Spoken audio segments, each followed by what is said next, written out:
বিশ্বকাপ ফুটবল মানেই কোটি মানুষের আবেগের উৎসব। আর সেই উৎসবকে আরও প্রাণবন্ত করে তুলছেন দেশের জনপ্রিয় উপস্থাপক, মডেল ও অভিনেত্রী মৌসুমী মৌ। কিন্তু জানেন কি, একজন সফল স্পোর্টস উপস্থাপক হতে তিনি এখনও হাতে লিখে নোট করেন প্রশ্ন, পড়েন ম্যাচের প্রতিটি পরিসংখ্যান, এমনকি খেলোয়াড়দের সম্পর্কেও আলাদা করে প্রস্তুতি নেন।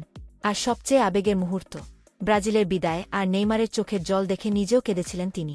আজকের ভিডিওতে জানব বিশ্বকাপের লাইভ অনুষ্ঠান, ব্যক্তিগত পছন্দের দল, অভিনয় এবং ভবিষ্যৎ পরিকল্পনা নিয়ে মৌসুমী মৌজের একান্ত খোলামেলা কথোপকথন। বিশ্বকাপ মানেই বাড়তি ব্যস্ততা। মৌসুমী মৌ বলেন, বিশ্বকাপ শুধু একটি টুর্নামেন্ট নয়, এটি বিশ্বের সবচেয়ে বড় ক্রীড়া উৎসব। বিশ্বকাপ শুরু হওয়ার পর থেকেই তার ব্যস্ততা কয়েকগুণ বেড়ে গেছে। তবে এই ব্যস্ততাকেই তিনি নিজের সবচেয়ে বড় আনন্দ বলে মনে করেন। কোটি মানুষের আবেগের সঙ্গে যুক্ত থাকতে পারাটাই তার কাছে বিশেষ অনুভূতি। সফল উপস্থাপনার পেছনের কঠোর প্রস্তুতি। অনেকেই মনে করেন ক্যামেরার সামনে সাবলীলভাবে কথা বলাই উপস্থাপনার মূল বিষয়। কিন্তু মৌসুমী মৌ জানালেন, একজন উপস্থাপকের সবচেয়ে বড় শক্তি হচ্ছে প্রস্তুতি। তিনি এখনও ডায়েরিতে অতিথিদের জন্য প্রশ্ন লিখে রাখেন, সাক্ষাৎকার শেষে নতুন তথ্য নোট করেন। এমন ডায়েরির সংখ্যা ৩০টিরও বেশি। বিশ্বকাপের লাইভ অনুষ্ঠানের আগে তিনি প্রতিটি ম্যাচ, দল, খেলোয়াড়, পরিসংখ্যান এবং সর্বশেষ খবর ভালোভাবে পড়াশোনা করেন। তার লক্ষ্য একটাই, দর্শক যেন শুধু আলোচনা নয়, নতুন তথ্য জানতে পারেন। এবার কোথায় কোথায় দেখা যাচ্ছে তাকে? বিশ্বকাপ উপলক্ষে তিনি ৩টি বড় অনুষ্ঠানের উপস্থাপনা করছেন।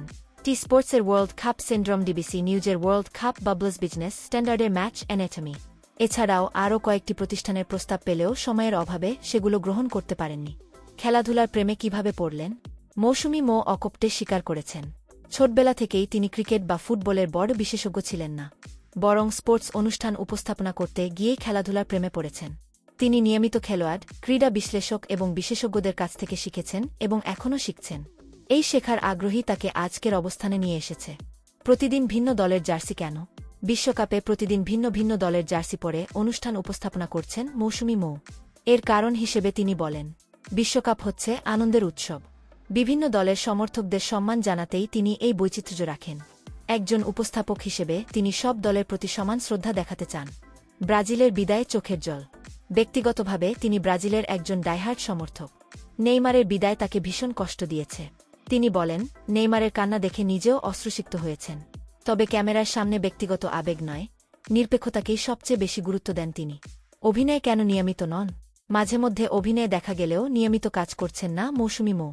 কারণ হিসেবে তিনি বলেন, শুধু পর্দায় থাকার জন্য অভিনয় করতে চান না।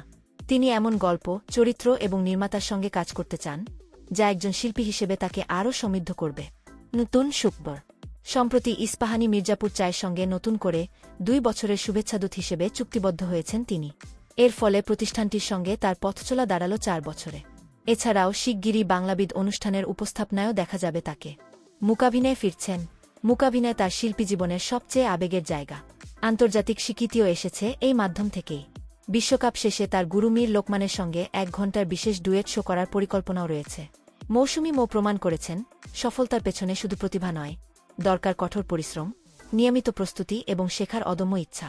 আপনার কি মনে হয়, বাংলাদেশের সেরা স্পোর্টস উপস্থাপকদের একজন কি মৌসুমী মৌ? কমেন্টে অবশ্যই আপনার মতামত জানান। ভিডিওটি ভালো লাগলে একটি লাইক দিন, বন্ধুদের সঙ্গে শেয়ার করুন এবং এমন আরও আপডেট পেতে আমাদের চ্যানেলটি সাবস্ক্রাইব করতে ভুলবেন না। ধন্যবাদ।